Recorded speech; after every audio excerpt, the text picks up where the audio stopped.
हाय बच्चों, आज मैं क्लास 12 के विलियन चैप्टर में और संख्यक गुण में जो आपको बताए थे उसमें 4 में से पहला आप लेकर आए कि डिप्रेशन फ्रीजिंग पॉइंट, यानी कि आपके हिमांक में अवनमन क्या होता है।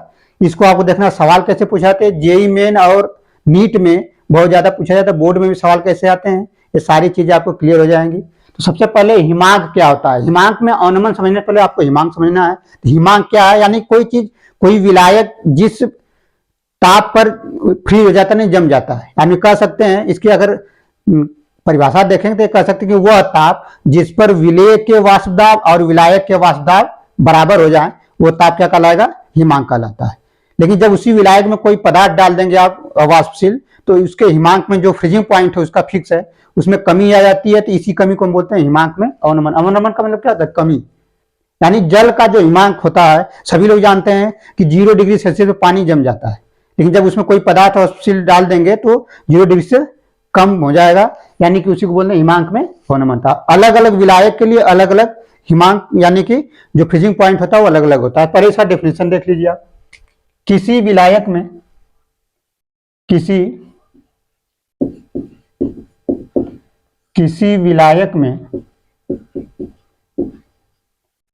किसी विलायक में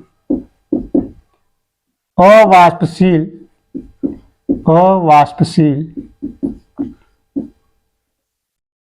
पदार्थ, विलेय पदार्थ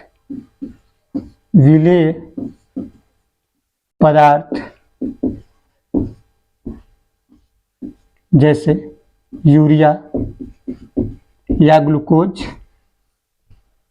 किसी विलायक में अवाष्पशील विलेय पदार्थ या यूरिया कुछ भी ले सकते हैं आप, मिलाने पर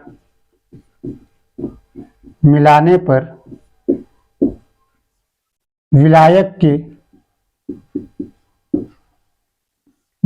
के हिमांक में कमी हो जाती है या कमी आ जाती है, जिसे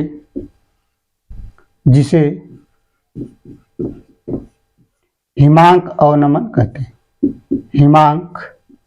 अवनमन कहते हैं। जैसे कि आप सबको पता है कि अगर शुद्ध जल हो तो शुद्ध जल का जो फ्रीजिंग पॉइंट यानी कि हिमांक बिंदु होता है वो 0 डिग्री सेल्सियस होता है। यानी कि जो जल होता है वो किस पे जमता है, 0 डिग्री सेल्सियस पर जमता है। लेकिन जब इसमें कोई अवाष्पशील पदार्थ डाल देते हैं, जैसे आपका यहाँ पर हमने यूरिया लिखा है, चाहे ग्लूकोज आप डालेंगे, तो जो 0 डिग्री सेल्सियस पर जम रहा था वो 0 डिग्री सेल्सियस पर न जम करके इससे कुछ कम हो जाएगा जो फ्रीजिंग पॉइंट। यही चीज बात कर रहा है कि किसी विलायक में अवाष्पशील विलेय पदार्थ मिलाने पर विलायक के हिमांक में कमी आ जाती है, जिसे हिमांक अवनमन कहते हैं, जिसे डेल्टा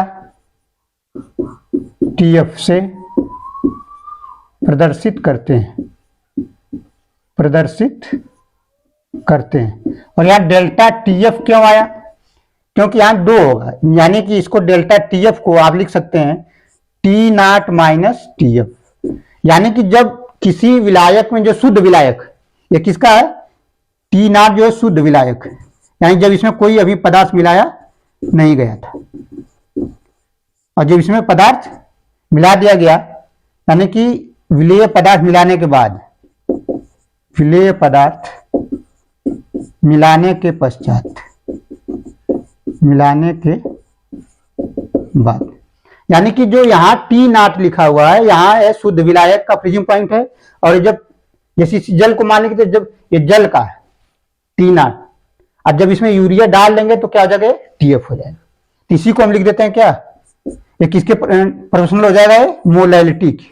आपको पहले बताया था कि ये सारे क्वेश्चन मोलैलिटी और मोल प्रभाव पे ही ज्यादातर आते हैं। तो आप पहले मोललता, जिसको क्या बोलते हैं, मोललता, इसको आप लिख सकते हैं। जो डेल्टा टी और टी नॉट क्या डिफरेंस है, तो इसको क्या लिख सकते हैं आप, डेल्टा टीएफ। डेल्टा मतलब क्या होता है, अंतर होता है शुद्ध विलायक और पदार्थ मिलाने के बाद। तो इसको डेल्टा, इस पूरे चीज को, जैसे आप जेई और नीट का पेपर देंगे तो इस पर भी क्वेश्चन बना देते हैं, पूरी चीज बताई जा रही है यहाँ पे। कोई जरूरी नहीं है किसी भी, लेकिन बोर्ड में इससे काम चल जाएगा, ये जानना अगर आप जानते तो और अच्छी बात है। डेल्टा टी बराबर हो जाएगा, ये जो प्रोपोर्शनलिटी का चिन्ह है यानी समानुपाती है हटेगा तो यहाँ पे एक स्थिरांक आएगा जिसको बोलते हैं के एफ। मोलरिटी है तो मोलरिटी का सूत्र आपको पहले बता चुके हैं, क्या होता है W अपान एम इंटू 1000 बटे कैपिटल W। ये आपके सूत्र हो गया, ये आपका सवाल हो गया। यानी कि विलेय का जो मात्रा है वो रहेगा, ये मॉलिक्यूलर वेट रहेगा विलेय पदार्थ का, ये क्या विलायक का द्रव्यमान होगा। तो ये सारी चीजें आपको क्लियर हो जाएंगी कैसे करना है। यानी W क्या लिख सकते हैं आप, विलेय की मात्रा है, यम क्या है विलेय का आणविक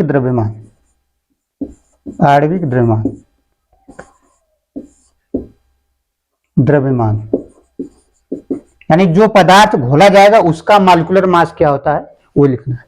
और W क्या है, कैपिटल W विलायक का द्रव्यमान या मात्रा, जो भी आप कह सकते हैं। ये तीन चीजें हैं, अब ये आपको समझना है। बाकी आपको अगर आगे देखेंगे इसी सूत्र को आप लिख सकते हैं, delta T F equal to I K F into M.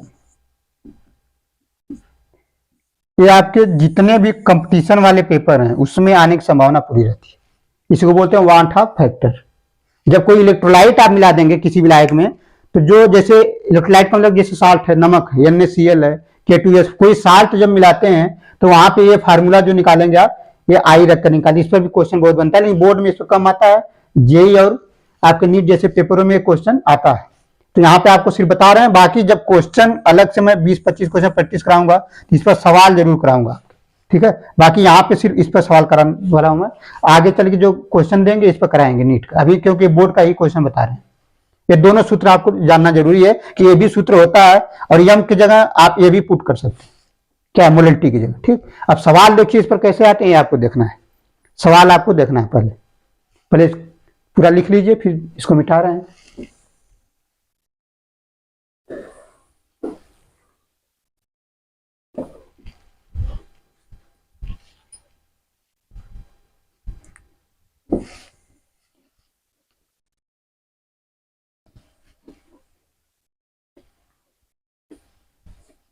Question जैसे आपसे सबसे ज्यादा पूछा जाता है कि जो ठंडे प्रदेश हैं जहां पे जलवायु ठंडी होती है, वहां पे गाड़ियों में जो कार्बोरेटर होता है उसमें पानी भरा होता है।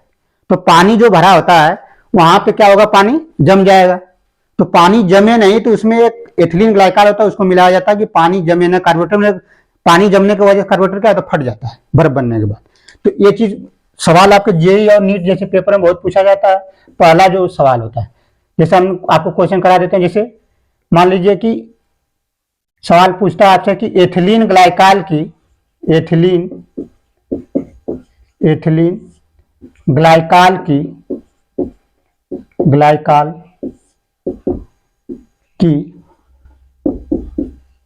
वह मात्रा ज्ञात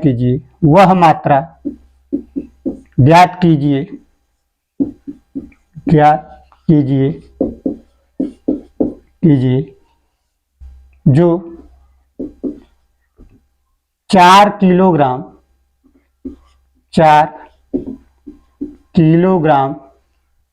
जल में मिलाया जाता है,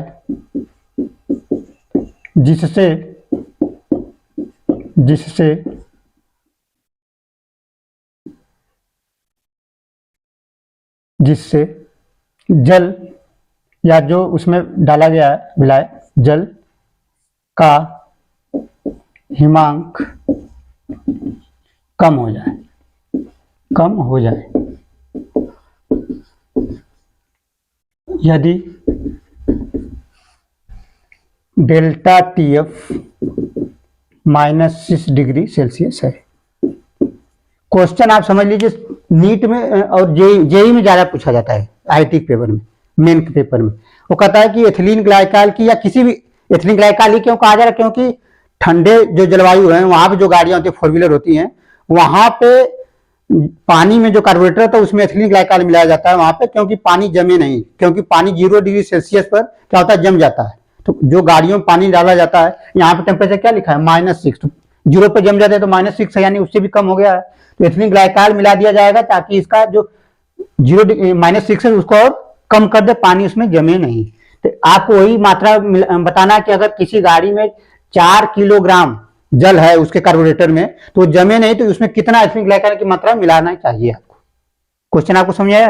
आपको करना कि 4 किलोग्राम किसी गाड़ी के कार्बोरेटर में आ रहा है, 4 लीटर कर सकते हैं आप, तो वो 4 लीटर में कितना एथिलीन ग्लाइकॉल मिला कि उसका फ्रीज न हो, यानी उसका बर्फ न बने।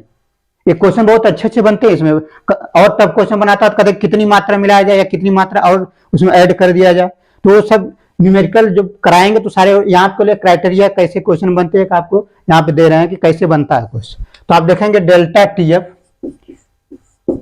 बराबर KF WM into W into 1000Z।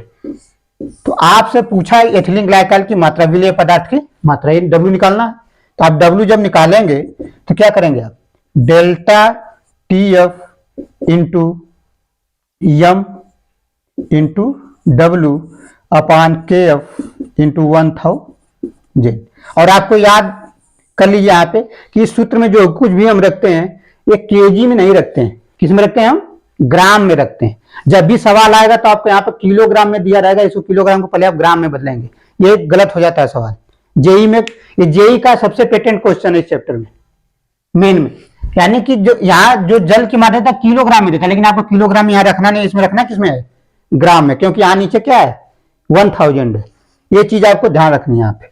तो आपको निकालना है W, तो W बराबर क्या क्या क्या दिया है, डेल्टा TF दिया हुआ है कितना, -6, लिख दिया 6, माइनस सिर्फ इतना बता रहा है कि ये क्या है, फ्रीज करने के लिए माइनस में टेम्परेचर, आपको लिखना कितना है 6।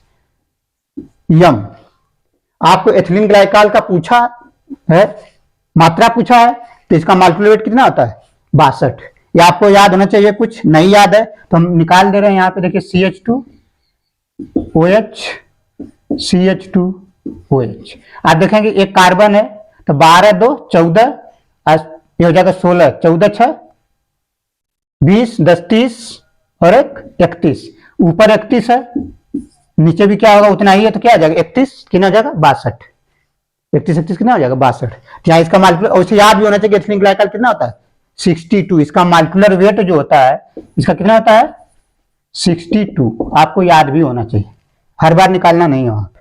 फिर क्या दिया है विलायक, यही चीज का यहां दिया कि 4 किलोग्राम दिया, लेकिन किलोग्राम नहीं रखना, आपको रखना क्या है ग्राम में। तो यहां 1000 का गुणा कर देंगे, बटे में क्या करेंगे आप KF 1.86 और 1000 का गुणा कर देंगे। या तो ये भी जैसे आप जैसे जैसे सवाल लगाएंगे तो आपको और आसान होने लगे, जैसे ऊपर भी 1000 है, गुणा करना ही आपको किलोग्राम में दिया है, नीचे भी तो डायरेक्ट इसको 1000 को हटा दीजिए, किलोग्राम में भी रख सकते हैं। आप जैसे कंपटीशन देते हैं वहां 4 ऑप्शन होते हैं, कोई जरूरी नहीं कि पूरा सूत्र वहां लिख सकते हैं। आप जब प्रैक्टिस कर लेंगे तो जो ऊपर भी 1000 गुणा आपको करना है इसमें, और नीचे 1000 पहले से है, तो अगर किलोग्राम में ही डायरेक्ट रखना है तो नीचे वाले 1000 हटा दीजिए, ये भी कर सकते हैं। लेकिन पहले आप कैलकुलेशन करना सीख लीजिए, ये सब जब आप अपने से करिए, जैसे हम बता देंगे तो हो सकता है कुछ लोगों को समझ में आए ऐसे कैसे होगा। पहले आप सिस्टमेटिक पढ़ लीजिए, जब आप अपने सवाल लगाते हैं तो उसको शॉर्टकट कर सकते हैं कि अगर किलोग्राम में मात्रा रखते हैं तो फार्मूले में जो 1000 उसको हम नहीं लिखना है, ठीक है। अब देखिए ये इससे कट जाएगा पूरा पूरा, ठीक। अब यहां पे देखेंगे आप कि W बराबर कितना हो जाएगा 6 इंटू 62, तो इसमें गुणा करना है तो आप देखेंगे 24 गुणे 62 बटे 1.86 कितना आया। अब इसमें जब गुणा करेंगे तो देखिए इसमें गुणा करना और भाग करने में थोड़ा दिक्कत होती है, तो आप इसको जब 4 ऑप्शन तो यहाँ आंसर इसको हम लगभग 2 अगर मान ले तो कितना 12 हो जाएगा, और इसको हम 2 माने तो क्या आ जाएगा 2 से काटेंगे 12 हो जाएगा, तो 12 गुणा अगर करेंगे तो 12 दूना 24, 12 छक 72, 2 74, मतलब 700 कुछ आ जा रहा है, यानी 750 के आसपास, लेकिन ये क्या है कम, तो 2 मान लिए, तो इसका मतलब कि 800 के आसपास आंसर आना चाहिए। तो इसको आप अगर काटेंगे आप, तो यहाँ ये इससे काट दीजिए यहाँ इसको, तो लगभग आ जाएगा 2 से ऊपर आएगा, 2.2 के आसपास आ जाएगा, ठीक है। और इसमें जब गुणा करेंगे आप 12.2 के आसपास, ठीक है। और इसमें जब गुणा करेंगे तो आ जाएगा 804.2 ग्राम, 804.2 ग्राम आ जाएगा। कैलकुलेशन माने नहीं रखता, आप काट सकते हैं चाहे जैसे भी। यानी उत्तर जो होगा कि आपको 4 किलोग्राम अगर जल दिया है तो उसमें 800 यानी कि 4000 ग्राम जल में 804 ग्राम क्या मिलाना पड़ेगा आपको, एथिलीन ग्लाइकॉल की मात्रा मिलानी पड़ेगी। या इसी क्वेश्चन को हो सकता है ग्राम में ऑप्शन न दे करके, क्योंकि जेई में या नीट में भी चेक करते हैं कि आपको आता है कि नहीं आता है, रटे हैं, तो हो सकता है कि ये ग्राम में आया तो किलोग्राम में ऑप्शन दिया हो, तो किलोग्राम में दिया तो क्या करेंगे, 804 को पहले क्या कर देंगे 1000 से भाग करके वहां ऑप्शन देख लेंगे, ये भी रहता है कभी कभी। तो ऐसे आपको उत्तर निकालना है। एक क्वेश्चन और करिए आप इसमें, देखिए एक क्वेश्चन बहुत इंपॉर्टेंट है जेईई मेन के लिए कि एथिलीन ग्लाइकॉल की मात्रा ज्ञात करिए, किसी भी एंटीफ्रीज जो कि एंटीफ्रीज एजेंट के रूप में होता है, कितनी मात्रा मिलाया जाए कि वो न जमे।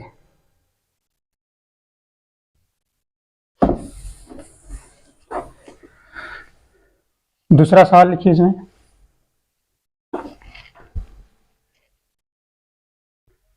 एथिलीन ग्लाइकॉल ही को पहले तो ये भी एक क्वेश्चन पूछा जाता है कि कौन सा कंपाउंड है, यौगिक है जिसको एंटीफ्रीज के रूप में यूज किया जाता है, तो एथिलीन ग्लाइकॉल। ये भी आपसे वाइवा वगैरह में पूछ सकता हो, लिख लीजिए पहला। दूसरा क्वेश्चन ये है, आप कह सकते हैं इसमें कि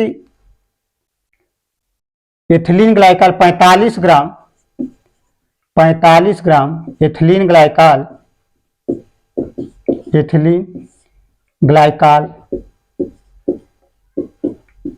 45 ग्राम एथिलीन ग्लाइकॉल को 600 ग्राम जल में मिलाने पर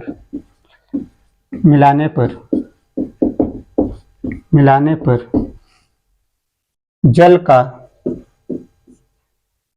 हिमांक अवनमन ज्ञात कीजिए। आपके एनसीईआरटी क्वेश्चन ये अवनमन ज्ञात कीजिए। जो पहला क्वेश्चन कराए वो ज्यादा इंपॉर्टेंट कीजिए। देखिए सबसे पहले आपको अवनमन ज्ञात करना है, तो यानी कि हमको क्या चाहिए, डेल्टा टीएफ।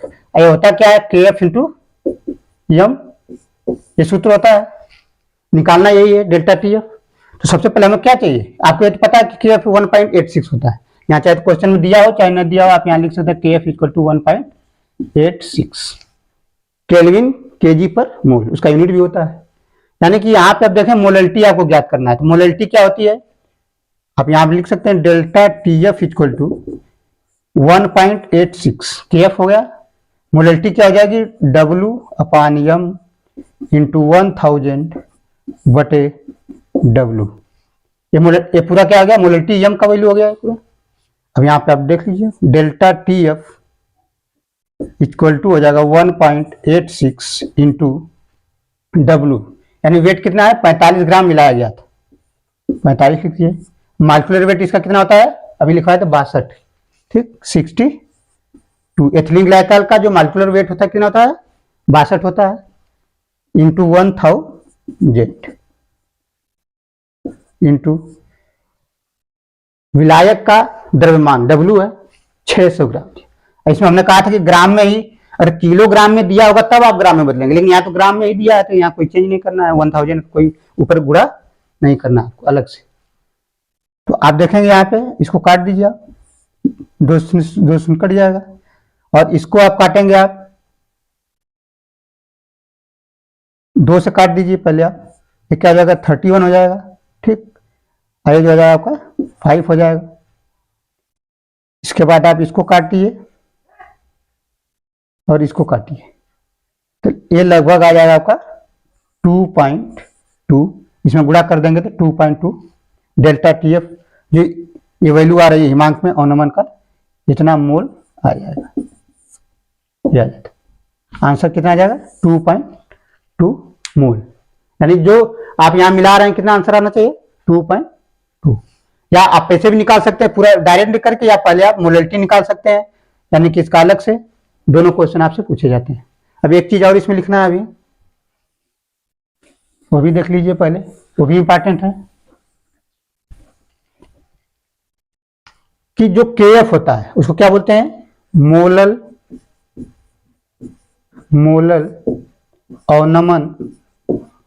अवनमन स्थिरांक। ये होता क्या है, मोलल अवनमन स्थिरांक क्या होता है, या इसको क्या बोलते हैं, क्रायोस्कोपिक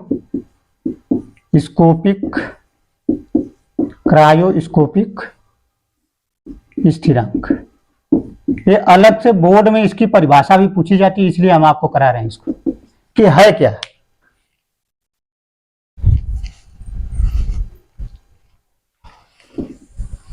ये होता क्या है, ये आपको देखना है।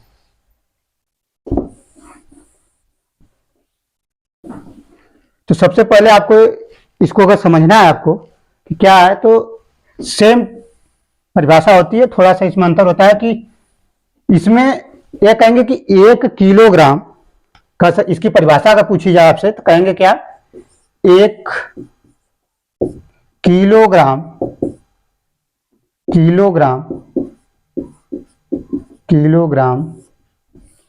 विलायक आप 1 किलोग्राम कर दीजिए चाहे 1000 ग्राम कर दीजिए, दोनों सही है। 1 किलोग्राम विलायक में या 1000 ग्राम विलायक में अवाष्पशील 1 किलोग्राम विलायक में 1 मोल विलेय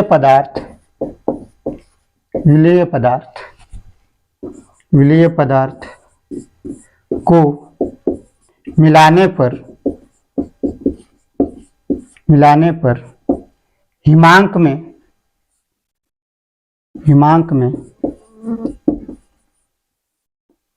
कमी को मोलल अवनमन स्थिरांक कहते हैं। मोलल अवनमन स्थिरांक कहते हैं। इसकी परिभाषा इंपॉर्टेंट है, आपसे पूछा जा सकता है, स्थिरांक कहते हैं या क्रायोस्कोपिक स्थिरांक कहते हैं। आपसे पूछा है कि क्रायोस्कोपिक या मोलर अवनमन स्थिरांक क्या है, तो आप कहेंगे कि जब 1000 ग्राम या 1 किलोग्राम विलायक में 1 मोल अगर विलेय पदार्थ मिलाया जाता है तो उसमें जो हिमांक में कमी आती है उसको क्या बोलेंगे, इसको किससे लिखते हैं, केएफ से। आप चाहे लिख सकते हैं इसे केएफ से लिखते हैं, जिसका मात्रक क्या होता है आप अलग से लिख सकते हैं। केएफ निकालने के लिए भी आपसे देता है, जो कंपटीशन होता है RTF square upon LF, most important है। अगर जल लेते हैं तो इसी को जब सॉल्व करेंगे तो इसके 2 फार्मूला आपको याद रखना है, एक RTF square upon 1000 into LF, ये दोनों सूत्र हैं। अगर ग्राम में दिया हुआ हो लेटेंट हीट, ये क्या है, लेटेंट हीट अगर ग्राम में दिया हुआ है तो आप वहां पे इसका ये फार्मूला यूज कर लेंगे, नहीं तो ये यूज कर लेंगे। ये दोनों से ही आपको केएफ, जो अच्छी परीक्षाएं हैं जैसे जेईई और नीट के पेपर, उसमें आपको हो सकता है कि केएफ न दिया हो। जनरली वाटर के लिए केएफ आपको क्या होता है, 1.86 होता है। तो वाटर के लिए अगर आप निकालेंगे तो केएफ इक्वल टू, तो आर की जो वैल्यू होती है 0.21, लेकिन आप याद मत करिए, बल्कि यहाँ पर वाटर के लिए अगर आप देखते हैं केएफ ऐसे लिख लीजिए, KF equal to, KF water का जो होता है 1.86 होता है। और किसी का अगर दिया हो, निकालने के लिए निकाल भी सकते हैं कि आर की जगह 0.02 लिख करके, यहाँ टेम्परेचर 0 डिग्री सेल्सियस होता है तो यहाँ 200, क्योंकि टेम्परेचर किसमें है, केल्विन में। भी याद रखना है कि टीएफ जो होगा किसमें होगा, केल्विन में होगा हमेशा। तो 0 डिग्री सेल्सियस जमता है तो यहाँ टीएफ की वैल्यू क्या लिखें, 273, यहाँ 0.02। एलएफ वाटर का जो लेटेंट हीट तो 80 होता है, तो वैल्यू पूरी फिक्स है वाटर केस में। तो वाटर के केस में फिक्स इसलिए 1.86 आता है। बाकी किसी दूसरे विलायक का पूछेगा तो आपको लेटेंट हीट की वैल्यू दिया रहेगा और इसकी वैल्यू दिया रहेगा, आपको कैलकुलेट करना रहता है। इसकी इकाई क्या होती है आप देख लीजिए, इसकी इकाई क्या होती है, केल्विन केजी पूरा ऐसे लिख सकते हैं, केल्विन केजी पर मोल। ये आपको यूनिट पहले बता चुके हैं। ये क्वेश्चन 2 कराएं, बहुत ही इंपॉर्टेंट है। इसके बाद आपको कल कराएंगे आपको पराशरण दाब। थैंक यू, धन्यवाद।